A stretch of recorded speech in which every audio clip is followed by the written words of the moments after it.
The last prophet in the world, last prophet in the world, last prophet in the world to show how to be closer to Allah. He is Muhammad sallallahu alayhi wasallam. پہلے مسلمان. دوسری وحی کے بعد حضرت محمد صلی اللہ علیہ وسلم نے خفیہ طور پر اپنے کچھ بہت قریبی خاندان والوں کو اور دوستوں کو دعوت دی کہ وہ انہیں پیغمبر مانے اور اللہ کے قوانین کی پیروی کریں. ابن کثیر کے مطابق سب سے پہلے اسلام قبول کرنے والے 4 لوگ یہ ہیں. خدیجہ رضی اللہ تعالیٰ عنہ پہلی خاتون تھی. زید رضی اللہ تعالیٰ عنہ پہلے آزاد غلام تھے. علی رضی اللہ تعالیٰ عنہ پہلے بچے تھے اور ابو بکر رضی اللہ تعالیٰ عنہ پہلے آزاد انسان تھے. یہ تمام لوگ مسلمان ہوئے. حضرت خدیجہ رضی اللہ تعالیٰ عنہ کے بعد دوسرے نمبر پر اسلام کس نے قبول کیا؟ اس کے بارے میں مختلف رائے سامنے آتی ہے. کچھ علماء کا ماننا ہے کہ حضرت محمد صلی اللہ علیہ وسلم کے قریبی دوست ابو بکر رضی اللہ تعالیٰ عنہ دوسرے شخص تھے جو کہ مسلمان ہوئے. باقی علماء کا ماننا ہے کہ ابو بکر رضی اللہ تعالیٰ عنہ اس وقت شہر میں موجود نہیں تھے بلکہ وہ کاروباری دورے پر یمن گئے ہوئے تھے. لہٰذا اس نظریے کے مطابق علی رضی اللہ تعالیٰ عنہ جو کہ اس وقت صرف 10 سال کے بچے تھے وہ دوسرے شخص تھے جنہوں نے اسلام قبول کیا.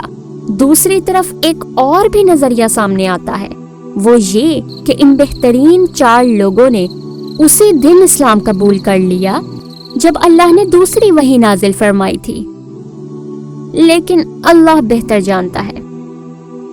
ہمارے لیے اہم بات یہ ہے کہ یہ تمام ہی عظیم مسلمان تھے جنہوں نے حضرت محمد صلی اللہ علیہ وسلم کی ابتدا سے ہی اپنی زندگیوں کے ساتھ اسلام کو پھیلانے میں مدد کی. کچھ دنوں کے بعد اللہ تعالیٰ نے پہلی مکمل سورہ نازل فرمائی جو کہ سورہ فاتحہ ہے. ایک دن فرشتے جبرائیل علیہ السلام آئے اور پیغمبر کو سکھایا کہ جسم کے اہم حصوں کو کس طرح سے دھونا ہے جو کہ وضو کرنے کا طریقہ تھا. آپ صلی اللہ علیہ وسلم کو سکھایا گیا کہ عبادت کرنے کے لیے وضو کرنا ضروری ہے.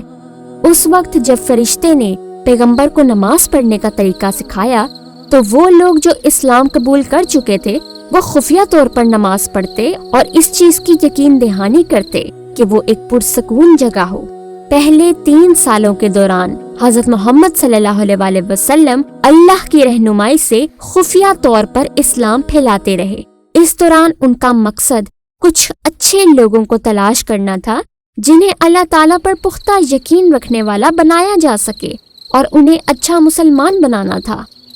آپ صلی اللہ علیہ وسلم نے انہیں سمجھانے کی کوشش کی کہ وہ بتوں کی عبادت نہ کریں اور یہ کہ وہ بت ان کے خدا نہیں ہے، وہ صرف پتھر یا مٹی کا ایک ٹکڑا ہے. سچا خدا آدم علیہ السلام کا ہے، ابراہیم علیہ السلام کا، موسیٰ علیہ السلام کا اور عیسیٰ علیہ السلام کا ہے. خفیہ طریقے سے اسلام کو پھیلانے کا سلسلہ تقریباً 3 سال تک چلتا رہا. اگرچہ اس وقت تک آپ صلی اللہ علیہ وسلم نے اسلام کو سرے عام نہیں پھیلایا تھا پر لوگ ان کی تعلیمات کے بارے میں جان گئے تھے. چونکہ انہوں نے کبھی کھلے عام دعوت نہیں دی تھی اس لیے وہ برے لوگ ان کی تبلیغ کے بارے میں کچھ نہ کہہ سکے.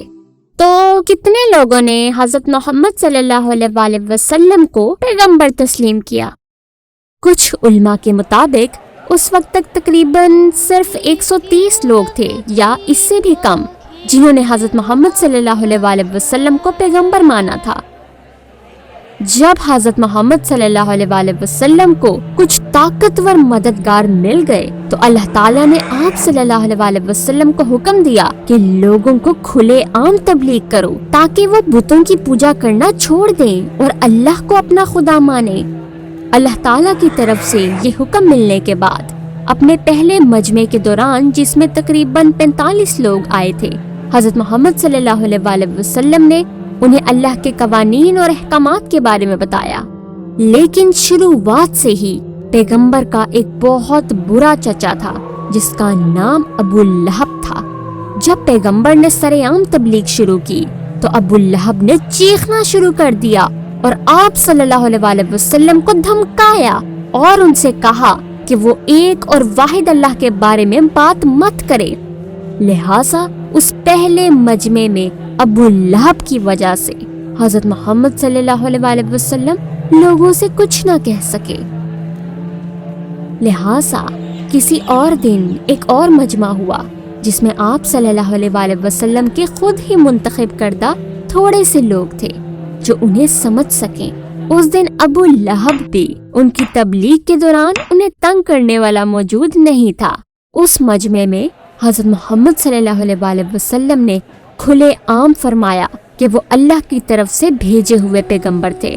آپ صلی اللہ علیہ وسلم نے لوگوں سے کہا کہ وہ اچھے کام کریں کیونکہ یہ زندگی بہت چھوٹی ہے اور ہماری موت کے بعد بھی ایک زندگی ہے جہاں پر ہمارے اچھے کام اور برے کام بہت اہمیت رکھتے ہیں، اور اس وقت اللہ تعالی ہمارا فیصلہ کرے گا کہ کون اچھا ہے اور کس نے اسے ایک اور واحد سچا خدا مانا۔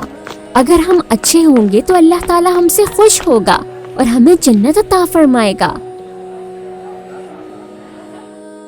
ورنہ ہمیں دوزخ میں رہنا پڑے گا جو کہ بہت بری جگہ ہے۔